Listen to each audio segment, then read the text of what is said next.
Le parc il est situé sur une partie sur la commune de Dannes, une partie sur la commune d'Ardelot, l'extension qu'on a eue cette année. Et on a exactement, à terme, ce sera je crois 13 600 bouchots. Et il en reste 2000 à planter l'hiver prochain. Et puis on sera bon, on pourra faire un roulement de production comme voulu en fait pour sortir un beau produit. En fait l'idée c'était ça, c'était d'avoir une extension pour pouvoir faire un beau produit. Mais pour avoir un beau produit, il faut avoir de la place pour ensemencer au beau moment quand c'est le mois de juillet.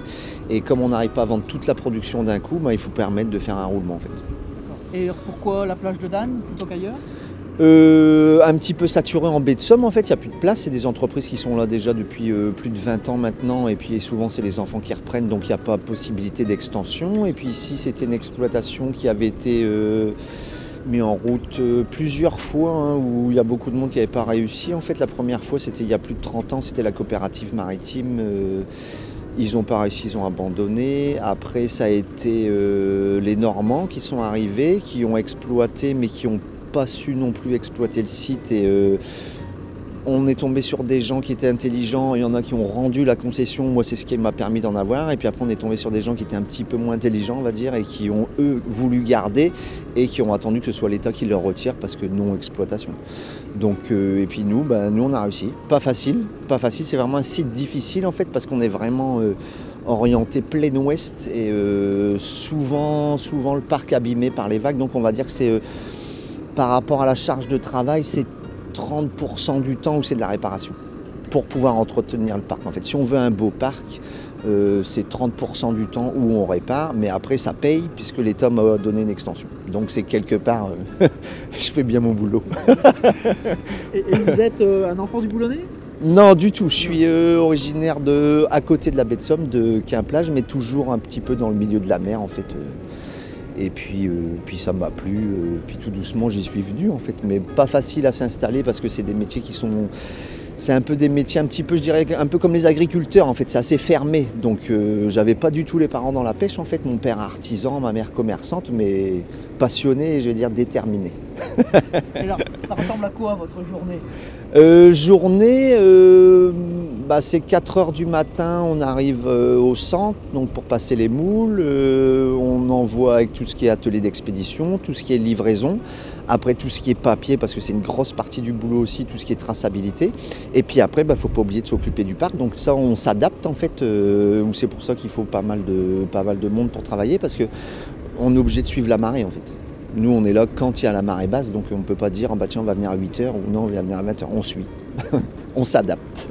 L'objectif, c'est à la fois d'aider les producteurs à être plus efficaces, produire des produits de meilleure qualité et de mettre en place, et c'est l'étape prochaine, quand je dis prochaine, c'est dans les toutes prochaines semaines, c'est de mettre en place des circuits courts, d'aider en tous les cas plutôt à mettre en place des circuits courts pour que ces produits naturels, des producteurs locaux, puissent être distribués très rapidement et conserver leur qualité pour en fait continuer ce qui vient de se passer malheureusement à cause du Covid ces deux ou 3 derniers mois, c'est-à-dire que les consommateurs puissent bénéficier dans les meilleures conditions possibles des produits locaux. Je crois que tout bon produit, quand on regarde la télévision, etc., il y a toujours des marques comme ça. Je pense que c'est une nouvelle marque. Bon, le Mont-Saint-Frieux est tout de même un sommet, si je puis dire, le long de la côte, près d'Étaples, près de Neufchâtel-Ardelot, qui est déjà bien connu, prisé des promeneurs, etc. C'est symbolique comme mont le long des côtes, et avoir une moule qui porte ce nom-là, je crois que ça donnera exactement l'endroit où la moule est cultivée, et les gens pourront savoir qu'ils n'achètent pas des moules qui viennent de Hollande ou d'ailleurs. Ils sauront que les moules viennent là, à quelques kilomètres de chez eux. Donc je suis en tous les cas très favorable à ce type de marque, oui. En tout cas, c'est une plus-value économique pour ce canton. On sait très bien que c'est une production qui est en plein développement et que le département encourage d'ailleurs, puisque le département participe financièrement à ces concessions. quelle fierté de voir en tout cas dans les commerces ces moules produits à Dannes, le made in canton d'Outreau. En tout cas, c'est quelque chose qui nous plaît bien. On a pu remarquer que pendant la période de confinement, les gens mangeaient beaucoup plus des produits locaux, tout ça, tout en espérant que bien évidemment ça continue. Hein. Mais je pense que oui, c'est très important que le public s'intéresse à nos produits locaux du Boulonnais. Bouchot, alors le Bouchot c'est le pieu, il y a beaucoup de gens qui croient que Bouchot c'est une ville et qu'il y en a qu'au Mont-Saint-Michel, donc on essaye, c'est pour ça qu'en fait on a déposé la marque et puis j'ai bien insisté sur Mont-Saint-Frieux pour parler du Mont-Saint-Frieux qui est juste là derrière en fait et puis ça permet de faire connaître un petit peu plus la région, puis j'ai insisté sur les 3 pieux avec bien les taurons pour faire voir aux gens que c'est les pieux en fait, que ça pousse, que le Bouchot, en fait Bouchot ça vient de bout de shot en fait, bout de clôture en anglais en fait et ça pousse sur le pieu et ce qui fait que la moule de Bouchot est meilleure on va dire, enfin c'est un petit peu l'excellence dans la moule en fait, c'est ce que je dis tout le temps en fait, c'est une sportive.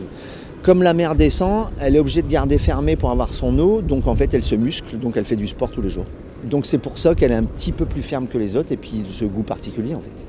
Et on mange la moule de Bouchot toute l'année? Non. Le mieux, alors le problème maintenant c'est que les gens veulent manger tout le temps. Des morilles on n'en mange pas au mois de janvier. Voilà. Et le mieux c'est de commencer à partir du 15 mai où elle commence à se remplir parce qu'elle vient à la frayer au mois de mars-avril, donc elle a eu le temps de se remplir un petit peu. Mais le tout début c'est 15 mai pour dire d'attaquer tout doucement avec les clients pour les prendre. Et après le meilleur de la période c'est septembre. Septembre, là, elle est vraiment pleine. Juillet-août, on est dans des bonnes périodes où on a un beau taux de chair. On a un taux de chair qui va quasiment jusqu'à 35%, donc c'est vraiment exceptionnel, c'est très bien. Mais vraiment, où on est au top à 35-36%, c'est septembre, où là, elle est vraiment très pleine. Et il faut arrêter d'en manger, je dirais, novembre, décembre, quand les eaux commencent vraiment à refroidir, où là, elle se laisse un petit peu plus aller et elle commence à maigrir. Et alors, la moule du Mont-Saint-Frieux, c'est une moule qui commence à être renommée?